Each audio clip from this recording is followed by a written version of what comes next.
নমস্কার, আমি দিশা আপনাদের সাথে আজকে এই যে ভিডিওটা শেয়ার করছি সেটা আসামিজ কালচার কোথায় কোথায় হয় আমি জানি না, বাট আসামিজ কালচারে আসার পরে আমি এটা মানে পেয়েছি।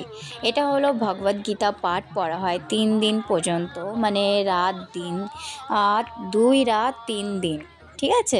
আর চৌথা দিন কি হয়, চৌথা দিন পড়ার পরে দুপুরবেলা আমাদের যে পাঠটা শেষ হয় তারপরে পুরো গ্রামটা আমরা ভ্রমণে বেরোই সবাই মিলে, এরকম মানে বাচ্চা থেকে শুরু করে বুড়ো পর্যন্ত সবাই আমরা এইভাবে ভ্রমণে বেরোই এবং ভগবানের নাম নিয়ে নিয়ে গাইতে গাইতে নাচতে নাচতে এনজয় করি।